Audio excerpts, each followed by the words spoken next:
everyone, my name is Taylor Richards and I am going to talk about the crisis that Target went through with their data breach. So before I do that, I'm just going to throw out some facts out there.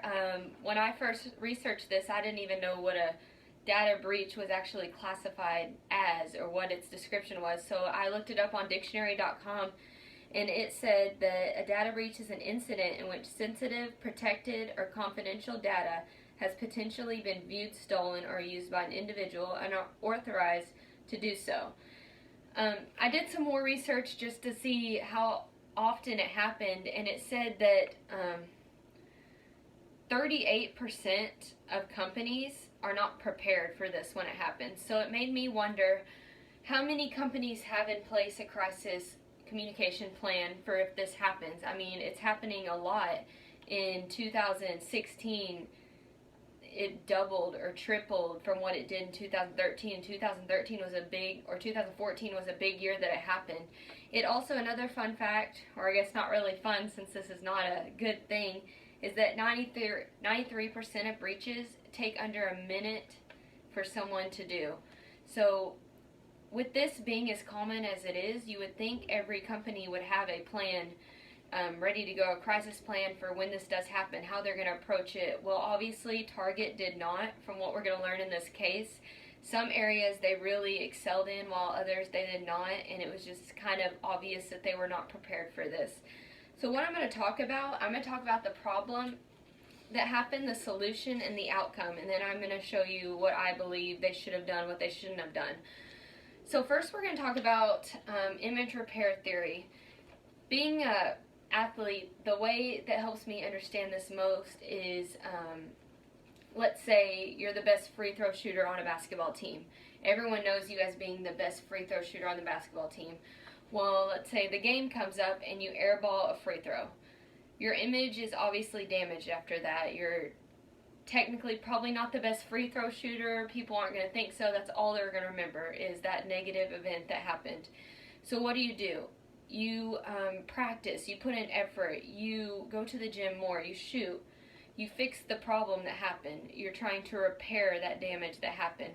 So that's kind of how I relate to image theory. It's when a company, something happens, a crisis happens, and their image is damaged, and they have to try to keep their image or build it back up. So we're going to start off with how it happened. So The Nightmare Before Christmas is the article that I read, and on December 20th, 2013, 40 million people at Target credit cards had been stolen. Eventually that number rose up to 70 million. It was the second largest data breach in retail history, the first being TJ Maxx in 2007 with 94 million, so it wasn't that far off of it. The reason this happened is because they were using a POS system, which is a point of sale system, kind of like what you see in any retail place with a cash register, a debit and credit card, just the original what you see. So when that happened, CEO Greg Steinhell, he waited one day. First mistake, he waited one day before he actually made a statement, and I'm just going to break down the statement that he said and tell you what he did good, what he did wrong. So the first part of the statement reads, "Yesterday we shared that there was an unauthorized access to payment card data at our U.S. stores.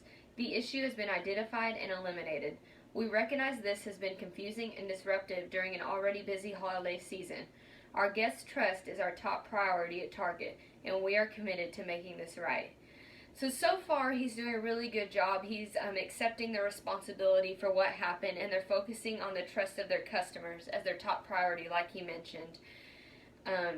He says the issue has been identified and eliminated. That's him pointing out the problem and taking responsibility, that they see that this is happening. And when he says that they are committed to making this right because their guest trust is their top priority, that's showing the guests that they really care and they really care about the situation, that they're going to fix it. So continuing on his speech, he says, "We want our guests to understand that just because they shopped at Target during the impacted time frame, it doesn't mean they are victims of the fraud. In fact, in other similar situations, there are typically low levels of actual fraud. Most importantly, we want to reassure guests they will not be held financially responsible for any credit and debit card fraud. And to provide guests with extra assurance, we will be offering free credit monitoring service.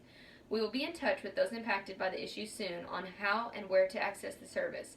In the meantime, here are some additional tips.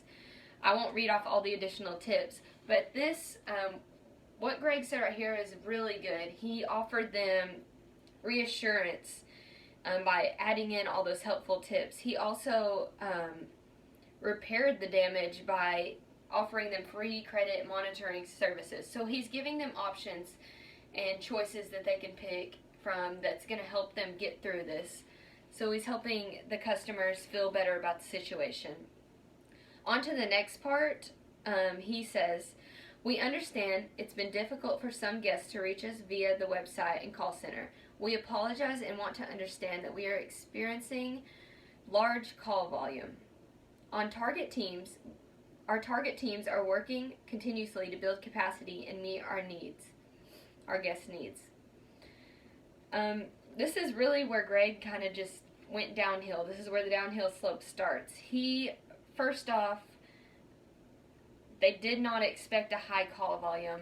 Target is a big company. For them not to be able to hire people or to have people answer these calls is an issue, and it's something they should have prepared for, and they did not. They should have been able to find people, and there shouldn't have been a problem. But there was. It makes you wonder, did they even have a crisis plan for this? Did they not even expect a high call volume when this was going to happen? That's almost what it seems like. So then the guests or the customers are wondering, well, maybe I'm not important if they're not talking to me. And he just mentioned before that the guests are the top priority. So it's kind of contradicting that by saying that. So the next place that Greg continues this downhill slope, this is what he says. We take this crime seriously. It was a crime against Target, our team members, and most importantly, our guests. We're in this together, and in that spirit, we are extending a 10% discount, the same amount our team members receive, to guests who shop in U.S. stores on December 21st and 22nd. Again, we apologize. This issue has been confusing and disruptive during an already busy holiday season. We want to emphasize that the issue has been addressed and let guests know they can shop with confidence at their local Target stores. The biggest thing on here is that Greg is advertising in the middle of a crisis. He's pretty much marketing his company, trying to get sales as they're going through a big deal. When customers are already losing their minds that their credit cards may or may not have been stolen, they're also offering another 10% to come back and shop. It's not smart, not the right way he should have went, but that's the way he took. Customers are not worried right now about what kind of discounts they can get. So the outcome of all of that was their net earnings went from $961 million in 2012 to $520 million in 2013. It dropped almost $400 million. The share price went from $147 the year before to 81 cents. It cost them a total of $162 million in 2013-2014, and that's not even taking into account all the additional costs that are going to be made to give the guests those additional services that he promised them. So the solution that they came out with during this crisis is they announced that they were going to switch their debit and credit cards over to a more secure technology, chip and pin, which we have started seeing nowadays. And by doing that, it would cost them an extra $100 million for that new system. But that's what they promised the customers in order to keep their trust and to keep their image. They also hired a new CIO to oversee the company's technology team and data service. The guy they hired was actually, he worked for Home Depot and Delta Airlines and had very good security with them. Their EBITDA, which is earnings before interest, taxes, depreciation, amortization, in 2013 it was $7.39 billion. That's when kind of hit. In 2014 is where it really hurt them. and it was at 6.87 billion. And then 2015 it kind of rose again. It got to 6.93 billion. In 2016 it was 7.39 billion, where it was in 2013. So looking at the numbers, it shows that they have recovered from this and they are continuing to push upward with their profits, and the customers are obviously there.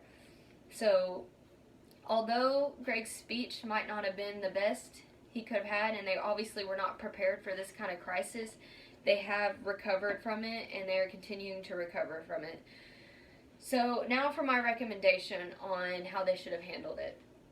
First off, they should have handled it in a more timely manner. Instead of waiting 24 hours for the first initial remark from